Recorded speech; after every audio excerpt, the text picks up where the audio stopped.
एक लिखिया। तो हमें लिख के काम करना है। क्या लड़ाई हमें लड़नी है तो कागज की लड़ाई लड़के लड़नी होगी। यह आंदोलन जैसे 27 को हुआ था वो भी सफल हुआ और आज का आंदोलन भी सफल हुआ। तो मतलब इसमें हम सबका सहयोग है, सपोर्ट है, लेकिन हमें आर पार की लड़ाई विधानसभा भोपाल में लड़नी होगी, क्योंकि वहीं से पूरे नियम कायदे बनते हैं। हम आते हैं और अधिकारी कुछ भी बोल के चल जाते हैं, तो उनकी ही नाक में दम कर दो ना वहाँ जाके। और जब तक धरना दो, जब तक कि हमारे वो पट्टे नहीं बना के देते, और जब तक नए मतलब उन्होंने जो नए संशोधन पर संशोधन करते गए तो वो हमारी ग्राम सभा को भी नहीं मानते। पहले तो क्या था कि हमारी ग्राम सभा के आदेश से बोल देते थे सरपंच सचिव कि हाँ भैया यहाँ कब्जा कर ले और पट्टे अट्टे जो भी मिलना है मिल जाते थे, लेकिन आजकल तो उनने उस नियम को भी बदल दिया, ग्राम सभा को भी नहीं मानते। तो साथियों, हम सबको आवाज़ उठानी है। और जो देवास जिले के 15 गांव हैं, उस गांव से कितने लोग आए, क्या अभी भी सोए हुए हैं? वो ये रास्ता देख रहे हैं कि बारी हमारी आएगी जब भी आंदोलन का हिस्सा बनेंगे या आवाज़ उठाएंगे। तो कहीं ना कहीं उन साथियों को भी आना चाहिए।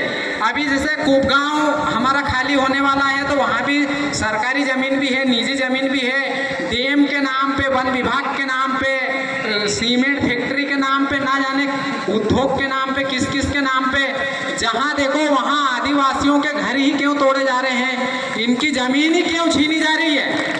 तो हमें सोचना होगा, विचारना होगा, और हक अधिकारियों की लड़ाई हमें कलम से लड़नी होगी। और अगली बार अगर ऐसा कुछ होता है तो हमें विधानसभा तक आवाज़ उठानी होगी, चाहे दिल्ली में आवाज़ क्यों नहीं उठानी पड़े।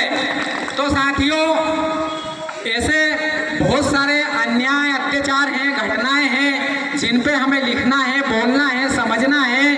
और मध्य प्रदेश में जैसे खंडवा में भी आंदोलन हो रहे हैं, सीहोर में आंदोलन हो रहे हैं, तो जहाँ देखो वहाँ हमारे आदिवासी भाई क्यों परेशान हो रहे हैं। तो ये समझने का विषय है।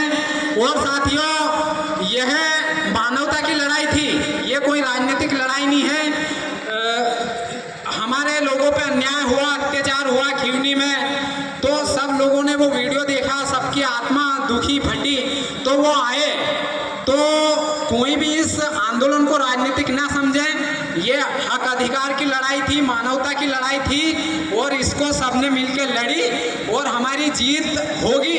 टीन शेड बना के दे रही है सरकार, तो हम इसको असली जीत नहीं कह सकते।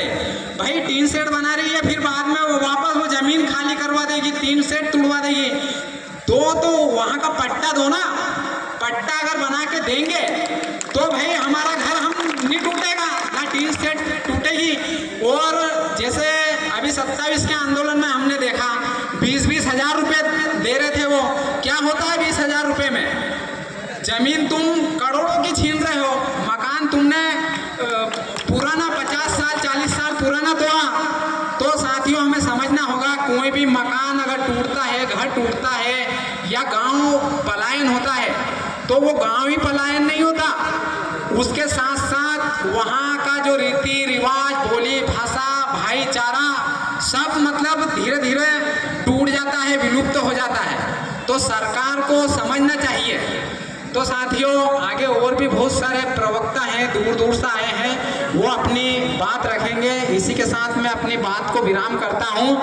आप सभी को फिर से जय जोहार। लड़ेंगे लड़ेंगे, अभी तो ये अंगड़ाई है। जल जंगल जमीन की रक्षा कौन करेगा? जल जंगल जमीन की रक्षा कौन करेगा? जय जोहार साथियों।